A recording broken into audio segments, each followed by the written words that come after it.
కూటమి ప్రభుత్వంలో తనపై పెట్టుడు కేసులు నమోదవుతున్నాయని రెడ్ బుక్ పాలనకు పరాకాష్టే తాజాగా నమోదైన ఏసీబీ కేసు అని మాజీ మంత్రి విడుదల రజనీ ఆరోపించారు. పల్నాడు జిల్లా చిలుకలూరిపేటలో సమావేశంలో మాట్లాడారు. ఏసీబీ కేసుకు తెదేపాకు చెందిన వ్యక్తి అని వారిని తానెప్పుడూ కలవలేదన్నారు. ఈ వ్యవహారం మొత్తానికి నరసరావుపేట ఎంపీ శ్రీకృష్ణ దేవరాయలు దర్శకత్వం వహిస్తున్నారని చెప్పారు. 2020లో గురజాల డీఎస్పీ సీఐలకు లంచం ఇచ్చి నాతో పాటు మా కుటుంబ సభ్యుల కాల్ డేటాను తీయించారని, ఈ విషయంపై అప్పట్లోనే నాటి సీఎం జగన్ ఎంపీ శ్రీకృష్ణ దేవరాయలను ప్రశ్నించారన్నారు. అప్పటి నుంచి ఆయన నాపై కక్ష పెంచుకున్నారని వివరించారు. వైకాపా ప్రభుత్వంలో ఎంపీ విశాఖపట్నంలో భూములను కారు చౌకగా కొట్టేశారని ఆరోపించారు. చిలకలూరిపేట ఎమ్మెల్యే ప్రత్తిపాటి పుల్లారావు నాపై జర్మనీలో ఉన్న నా మరిదిపై అక్రమ కేసులు పెట్టించారు. మా మావయ్య కారుపై దాడి చేయించారు. ఇప్పటికైనా పద్ధతిగా ఉంటే బాగుంటుందని రజనీ హెచ్చరించారు. కాల్ డేటా తీస్తారండి. కాల్ డేటా అనేది ఒక వ్యక్తి ప్రైవసీకి సంబంధించినటువంటి విషయం. నా ప్రైవసీ అంటే నా జీవితం, నా వ్యక్తిగత జీవితంలోకి రావాలనేటువంటి ఎందుకంత నీచపు ఆలోచన వారికి వచ్చిందో నాకు తెలియదు. ఈ రాష్ట్రంలో ఇంతమంది అన్నల్ని తమ్ముళ్ళు ఉన్నారు. వాళ్ళని నేను అడుగుతా ఉన్నా, ఒక్కసారి ఆలోచన చేయండి. మీ ఇంట్లో ఒక ఆడపిల్ల ఉంటే మీ భార్య అయినా, మీ చెల్లి అయినా, మీ అక్క అయినా, మీ ఇంట్లో ఉండే ఆడవాళ్ళ కాల్ డేటా ఎవరన్నా తీస్తే ఏంటండి మీకెంత బాధ అనిపిస్తుందండి? మీకెంత కడుపు కాలుద్దండి? అలాగే మీరు కాల్ డేటా తీసినప్పుడు నా కుటుంబ సభ్యులు కూడా అలాగే ఫీల్ అయ్యారు. ఇంత నీచుడా కృష్ణదేవరాయలు అని చెప్పి అందరూ ఫీల్ అయ్యారు. మా అధిష్టానానికి తెలుసు, మా పార్టీలో ఉన్నటువంటి పెద్దలకు తెలుసు, అప్పట్లో ఉన్నటువంటి మా పోలీస్ అధికారులకు కూడా తెలుసు. కానీ ఎప్పుడూ బహిరంగంగా ఈ విషయాన్ని నేను బయటికి చెప్పే ప్రయత్నం చేయలేదు.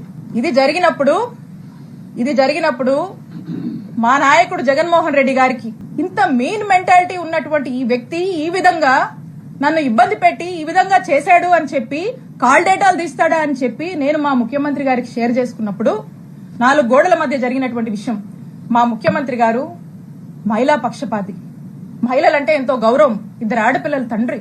ఆ ఇంట్లో ఆ 2 ఆడపిల్లలకు ఎవరికైనా ఒక మహిళకు జరిగితే వాళ్ళ ఇంట్లో మనుషులకు ఎలా జరిగితే ఎలా మనం బాధపడతాం, మన విషయంలో మనం ఎలా బాధపడతామో నా విషయంలో కూడా మా నాయకుడు జగన్మోహన్ రెడ్డి గారు ఆ రోజు అంతే బాధపడి ఇమీడియట్ గా అక్కడ ఉన్నటువంటి ప్రభుత్వ అధికారులకు, పోలీస్ అధికారులకు ఇన్స్ట్రక్షన్ ఇచ్చి ఇమీడియట్ గా నెసరీ యాక్షన్ తీసుకోమన్నారు.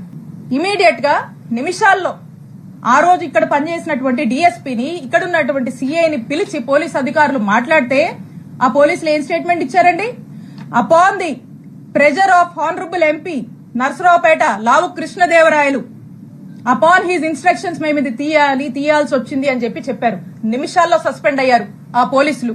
ఇది చాలా మందికి తెలుసు. ఇదేదో వీళ్ళేదో కట్టుకదల్లి నా మీద ఏమాత్రం కూడా పస లేకుండా, సబ్స్టెన్స్ లేకుండా నా మీద ఏదో కేసు పెడితే నేను మాట్లాడట్లేదండి. ఆ ఎఫ్ఐఆర్ కాపీ కూడా ఉంది.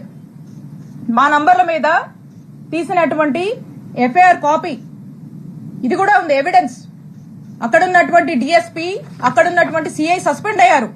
తన తల తీసేసినట్టయింది ఆ రోజున మా నాయకుడు జగన్మోహన్ రెడ్డి గారి దృష్టిలో ఇతను చేసినటువంటి ఈ తప్పుడు పనికి, ఒక మహిళా ఎమ్మెల్యే కాల్ డేటా తీసినటువంటి తప్పుడు పనికి అతను ఆ రోజున మా నాయకుడిలో కృష్ణదేవరాయలు అనే వ్యక్తి మీద నమ్మకం కోల్పోయాడు. అతను చేసిన తప్పు వల్లే.